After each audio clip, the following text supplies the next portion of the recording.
happens next is my favorite part. Hello friends, welcome back to our channel. तो भाई लोग, imagine करो कि तुम फ्रॉमविल में फंस गए हो, एक ऐसी जगह जहां हर रोड तुम्हें वापस उसी टाउन में ले आती है, जहां रात होते ही स्माइलिंग मॉन्स्टर्स अंधेरे से निकलकर लोगों को शिकार करते हैं। और इन सब के पीछे कहीं न कहीं एक मिस्टीरियस आदमी है जो सब कुछ कंट्रोल करता हुआ नजर आता है, द मैन इन येलो। लेकिन आप इमेजिन करो कि इस टाउन में कुछ और आ जाए, एक ऐसा क्रिएचर जो सिर्फ मॉन्स्टर नहीं बल्कि हॉरर का लिविंग एम्बॉडीमेंट हो, एक ऐसी एंटिटी जो यूनिवर्स के बनने से भी पहले एग्जिस्ट करती हो, एक ऐसा शिकारी जो फियर को सिर्फ यूज नहीं करता बल्कि उस पर जिंदा रहता है, यानी कि पेनीवाइज। दोस्तों, आप सवाल ये है कि अगर पेनीवाइज फ्रॉमविल में एंटर करे तो डार्कनेस का असली किंग कौन होगा? क्या मैन इन येलो अपनी अथॉरिटी मेंटेन कर पाएगा या फिर पेनीवाइज पूरे टाउन को अपना पर्सनल फीडिंग ग्राउंड बना देगा? और दोस्तों, बिलीव मी, इसका आंसर उतना सिंपल नहीं है जितना पहली नजर में लगता है। अब दोस्तों,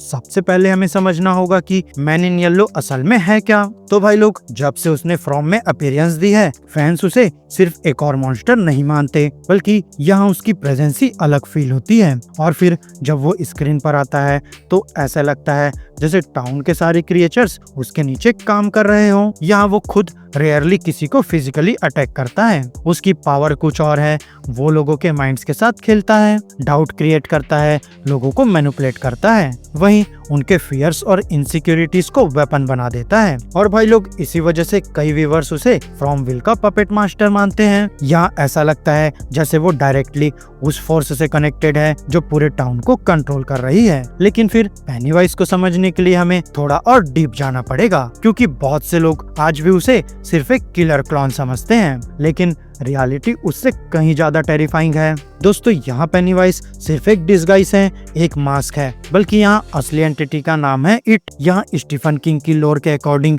इट एक एंशिएंट कॉस्मिक प्रेडिटर है जो मैक्रोवर्स नाम की रियलिटी से आया था। दोस्तों, ये कोई नॉर्मल मॉन्स्टर नहीं है बल्कि ये एक ऐसी बीइंग है जो यूनिवर्स के बाहर एग्जिस्ट करती है। यहाँ जब अर्थ नहीं थी, जब ह्यूमैनिटी का नामो निशान नहीं था, तब भी इट एग्जिस्ट करता था। और उसका ट्रू फॉर्म, जिसे डेडलाइट्स कहा जाता है, वो इतना हॉरिफाइंग है कि उसे देखकर नॉर्मल इंसान का माइंड कंप्लीटली कोलैप्स हो सकता है। और फिर लोग इससे सिर्फ डरते नहीं बल्कि वो अपनी सैनिटी खो देते हैं। और दोस्तों, यहीं पर दोनों के बीच सबसे बड़ा डिफरेंस सामने आता है। यहाँ मैन इन येलो एक नाइटमेयर को कंट्रोल करता है, बल्कि पेनीवाइज खुद नाइटमेयर है। मैन इन येलो फियर को यूज करता है और पेनीवाइज फियर पर फीड करता है। और भाई लोग, जब कोई क्रिएचर फियर से पावर गेन करता हो तो फ्रॉमविल जैसी जगह उसके लिए प्रैक्टिकली पैराडाइज बन जाती है। चलो अब इमेजिन करते हैं कि पेनीवाइज फ्रॉमविल में एंटर करता है। यहाँ शुरुआत में शायद किसी को कुछ अनयूजुअल ना लगे, यहाँ टाउन वैसे ही चले,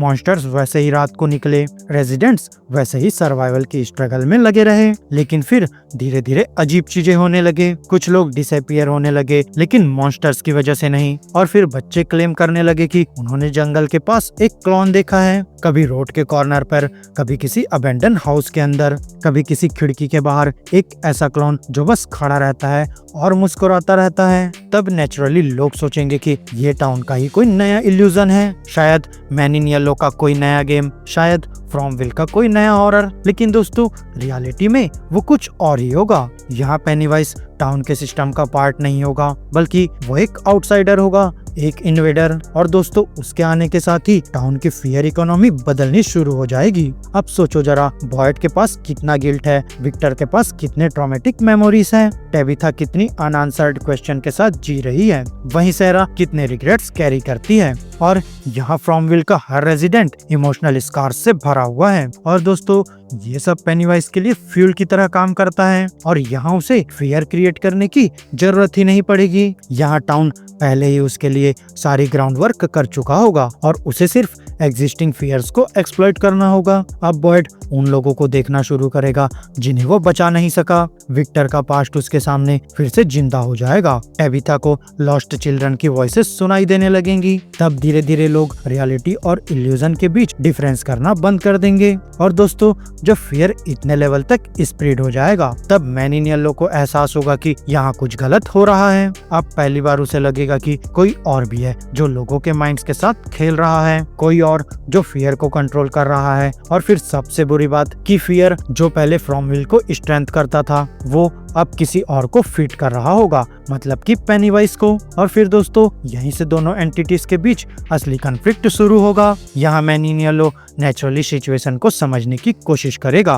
वो पेनीवाइज को मैनिपुलेट करने की कोशिश करेगा, शायद उसके माइंड में घुसने की कोशिश करेगा। लेकिन दोस्तों यहाँ प्रॉब्लम यह है कि पेनीवाइज का माइंड ह्यूमन लॉजिक फॉलो ही नहीं करता। यहाँ वो किसी मॉन्स्टर की तरह भी नहीं सोचता और किसी गॉड की तरह भी नहीं। यहाँ उसकी कॉन्शियसनेस एक कम्प्लीटली डिफरेंट लेवल पर एग्जिस्ट करती है। और फिर उसे समझने की कोशिश करना ऐसा होगा जैसे कोई इंसान समुद्र की पूरी गहराई को एक गिलास में बंद करने की कोशिश करे। और फिर जितना ज्यादा मैन इन येलो पेनीवाइज को समझने की कोशिश करेगा उतना ही ज्यादा उसे रियलाइज होगा कि वो किस चीज के सामने खड़ा है। और भाई लोग तब तक शायद बहुत देर हो चुकी होगी, क्योंकि पेनीवाइज की सबसे डेंजरस एबिलिटी सिर्फ उसकी पावर नहीं है बल्कि उसकी अडेप्टेबिलिटी है। यहाँ वो हर विक्टिम की वीकनेस आइडेंटिफाई करता है और फिर उस वीकनेस को वेपन बना देता है। और भाई लोग अगर हम ऑनेस्टली देखें तो मैन इन येलो की भी एक वीकनेस है, कंट्रोल, अथॉरिटी, डोमिनेंस। यहाँ वो फ्रॉमविल का किंग हो सकता है लेकिन पेनीवाइज उसे यही फील करवा सकता है कि उसकी पूरी किंगडम एक्चुअली इनसिग्निफिकेंट है, कि जिस डार्कनेस को वो अल्टीमेट समझता था वो सिर्फ एक छोटा सा कॉर्नर है उस कॉस्मिक डार्कनेस का जहाँ से इट आया है। अब दोस्तों चलो बैटलफील्ड की बात करते हैं। अब यहाँ कई फैंस कहेंगे कि फ्रॉमविल मैन इन येलो का टेरिटरी है और होम फील्ड एडवांटेज उसके पास होगा। और दोस्तों ये बात गलत भी नहीं है, क्योंकि यहाँ रोड्स उसके रूल्स फॉलो करती है, रियलिटी डिस्टॉर्ट होती है, लोग एस्केप नहीं कर सकते और यहाँ टाउन खुद एक लिविंग नाइटमेयर जैसा लगता है। लेकिन फिर पेनीवाइज के साथ प्रॉब्लम यह है कि वो यहाँ नॉर्मल रियलिटी के रूल से बंधा हुआ नहीं है। यहाँ ये वही एंटिटी है जो यूनिवर्सेस के बाहर एग्जिस्ट करती है, इसलिए एक पॉकेट डायमेंशन या सुपरनेचुरल प्रिजन उसके लिए उतना इफेक्टिव नहीं होगा जितना नॉर्मल क्रिएचर्स के लिए होता है। यहाँ जितना ज्यादा पेनीवाइज अपना इन्फ्लुएंस स्प्रेड करेगा उतना ही ज्यादा फ्रॉमविल अनस्टेबल होने लगेगा। अब यहाँ टाउन के रूल्स ब्रेक होने लगेंगे, इल्यूजन्स एक दूसरे के साथ ओवरलैप करने लगेंगे और फिर फियर इतना इंटेंस हो जाएगा कि यहाँ रियलिटी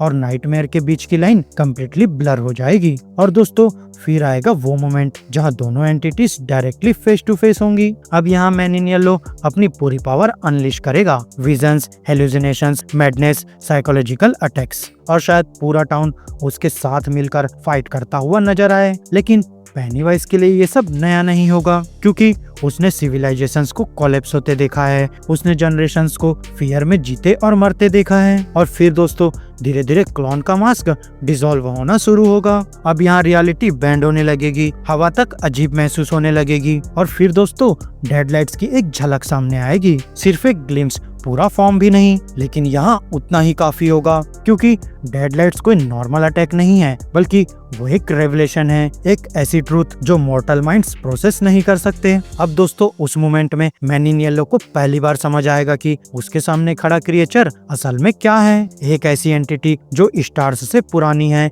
वर्ल्ड से पुरानी है, शायद रियलिटी से भी पुरानी। और फिर उस रियलाइजेशन के साथ उसकी कॉन्फिडेंस टूटने लगेगी और अब पहली बार नाइटमेयर खुद फियर एक्सपीरियंस करेगा। और दोस्तों यही वो पॉइंट है जहाँ बैटल प्रैक्टिकली खत्म हो जाती है, क्योंकि अगर हम लोर, स्केलिंग और एबिलिटीज को ऑब्जेक्टिवली कंपेयर करें तो मैन इन येलो चाहे कितना भी पावरफुल क्यों ना हो, लेकिन पेनीवाइज एक कम्प्लीटली डिफरेंट लीग में आता है, जहां मैन इन येलो एक टेरिफाइंग मैनिपुलेटर है, एक मिस्ट्री है, एक पावरफुल सुपरनेचुरल एंटिटी है, लेकिन वहीं पेनीवाइज कॉस्मिक हॉरर का एम्बॉडीमेंट है। यहाँ वो सिर्फ डार्कनेस को कंट्रोल नहीं करता बल्कि वो डार्कनेस पर फीड करता है। इसलिए दोस्तों मेरे हिसाब से अगर ये कन्फ्रंटेशन कभी हुआ तो एंड रिजल्ट काफी क्लियर होगा। यहाँ शायद फाइट लंबी चले, शायद मैन इन येलो कुछ टाइम तक रेजिस्टेंस दे, लेकिन इवेंचुअली फियर का फ्लो पेनीवाइज की तरफ शिफ्ट हो जाएगा और जब ऐसा होगा तो फ्रॉमविल का किंग अपना थ्रोन खो देगा और फिर आखिर में मैन इन येलो गिर जाएगा, मॉन्स्टर्स गिर जाएंगे, शायद पूरा टाउन ही कोलैप्स हो जाए और दोस्तों जो बचेगा वो होगा सिर्फ पेनीवाइज की एंडलेस हंगर, क्योंकि मैन इन येलो डार्कनेस का रूलर हो सकता है, लेकिन पेनीवाइज वो मॉन्स्टर है जो रूलर्स का भी शिकार करता है। तो भाई लोग, मेरी आज की इस वीडियो में बस इतना ही। आपको हमारी ये वीडियो कैसी लगी अपने थॉट्स कमेंट बॉक्स में शेयर कर सकते हैं। और आपको क्या लगता है, क्या सच में पेनीवाइज मैन इन येलो को हरा सकता है? कमेंट्स में अपनी थ्योरीज जरूर ड्रॉप करो। और अगर ये वीडियो अच्छी लगी हो तो वीडियो को लाइक करो, चैनल को सब्सक्राइब करो और ऐसे ही लेटेस्ट कंटेंट के लिए बेल आइकन जरूर प्रेस कर लो। और हाँ दोस्तों, साथ ही वीडियो को हाइप करना मत भूलना।